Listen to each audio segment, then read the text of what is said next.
বন্ধুরা, অনু village cooking চ্যানেলে আপনাদের অনেক অনেক স্বাগত জানাই। আজকে একটি রেসিপি নিয়ে চলে এসেছি। আপনারা শুনলে হয়তো অবাক হয়ে যাবে, অনেকের আছে জানেন না। আমি আজকে আপনাদেরকে একটি রেসিপি করে দেখাচ্ছি, লাউ চাটনি। লাউগুলোকে আমি তরকারি লাউ, সবুজ লম্বা লাউ নিয়েছিলাম, ওটাকে আমি কেটে রেখেছি আগে থেকে, ছাড়িয়ে কেটে ধুয়ে নিয়ে চলে এসেছি। দেখতেই পাচ্ছেন ঝুরঝুরো করে আমি কেটে রেখেছি, যেহেতু লাউ চাটনি করব তার জন্য। লাউ চাটনি করার জন্য আমি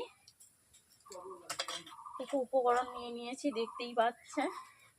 নিয়ে নিয়েছি এই জন্য শুকনো লঙ্কা, তেজপাতা, হলুদ গুঁড়ো, সর্ষে বাটা, বাদাম বাটা নিয়েছি, আমচুর, 5 ফোড়ন, লবণ নিয়েছি, চিনি।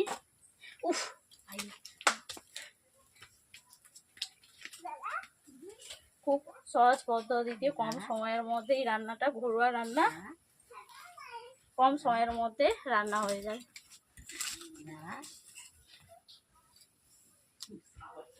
ভিডিওটি আপনারা প্রথম থেকে শেষ পর্যন্ত দেখতেই থাকুন, স্কিপ না করে দেখবেন। ভালো লাগলে লাইক, কমেন্ট এবং শেয়ার করে সাবস্ক্রাইব করে দেবেন। যে সকল নতুন বন্ধুরা আমার ইউটিউব চ্যানেলকে এখনো সাবস্ক্রাইব করেননি, প্রত্যেক দিনের নিত্য নতুন রেসিপি পাওয়ার জন্য আমার চ্যানেলটিকে সাবস্ক্রাইব করে নেবেন।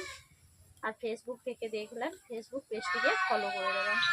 আমি এখন উনুন জ্বালিয়ে ফেলেছি। বন্ধুরা দেখতেই পাচ্ছেন, আমি এখন উনুন জ্বালিয়ে নিচ্ছি। কড়াই বসিয়ে দিচ্ছি।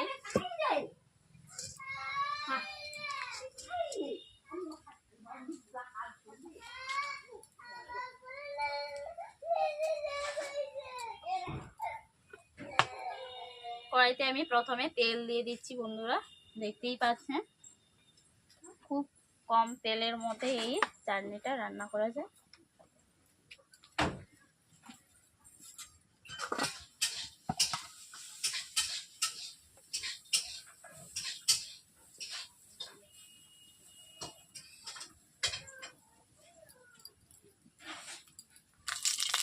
দিয়ে দিচ্ছি 2টো শুকনো লঙ্কা,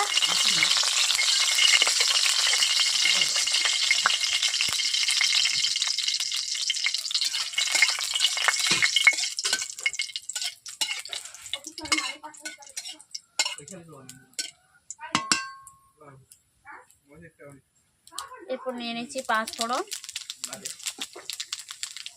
নিয়ে নিচ্ছি 2টো তেজপাতা, আর দিয়ে দিচ্ছি লাউ।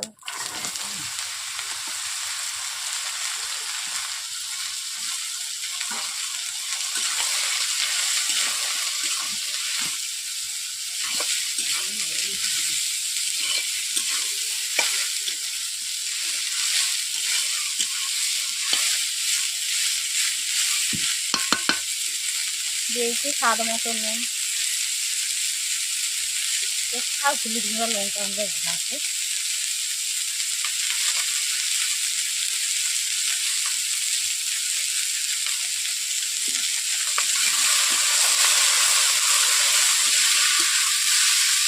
এভাবে নেড়ে নিচ্ছি যতক্ষণ পর্যন্ত লাউটা সবুজ গন্ধ না, সবুজ ঘাসটা না থাকে ততক্ষণ পর্যন্ত আমি নাড়তে থাকবো। এরপর ঢাকনা দিয়ে ঢেকে দিচ্ছি।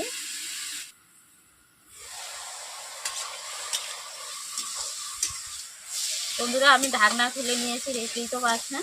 এইভাবে লাউগুলোকে নেড়েও নিচ্ছি।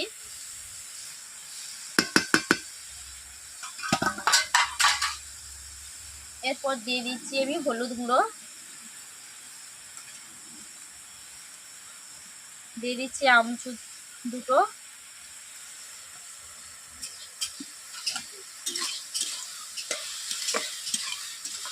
হলুদ আমচুর দেওয়ার পর আমি এইভাবে নেড়ে নিচ্ছি। বন্ধুরা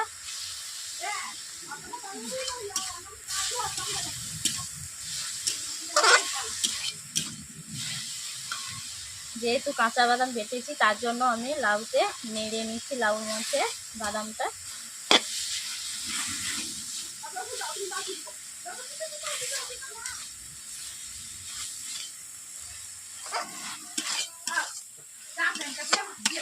বন্ধুরা দেখতেই পাচ্ছেন আমি বাদাম লাউয়ের সঙ্গে বাদাম দিয়ে দিয়েছি। বাদামটাকে আমি এইভাবে নেড়ে নিচ্ছি লাউয়ের সঙ্গে। বন্ধুরা লাউটা যেহেতু ভালোভাবে সিদ্ধ হয়ে গেছে তার জন্য অল্প করে আমি জল দিয়ে দিচ্ছি।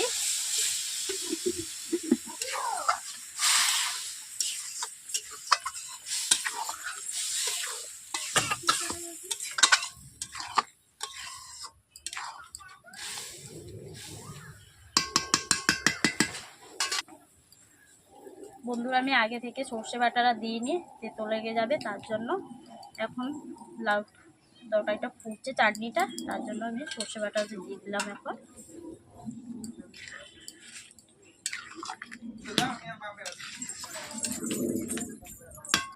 হলুদ লাগবে সেটা। বন্ধুরা আমি ঢাকনা দিয়ে দিচ্ছি একটু। 3 থেকে আমি 4 মিনিট চাটনাকে ফুটিয়ে নিচ্ছি।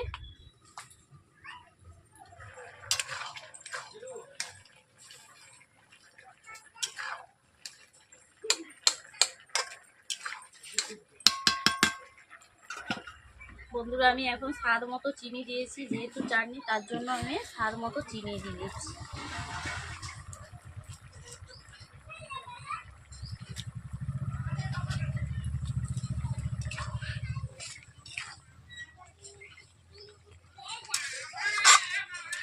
বন্ধুরা আপনারা তো দেখলেন আমি কেমনভাবে চাটনিটা তুললাম।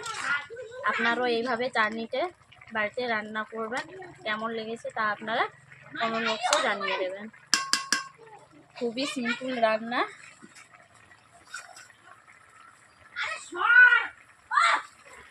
বন্ধুরা আমার চাটনি রান্না করা কমপ্লিট হয়েছে। কড়াই থেকে আমি এখন নামিয়ে নিচ্ছি।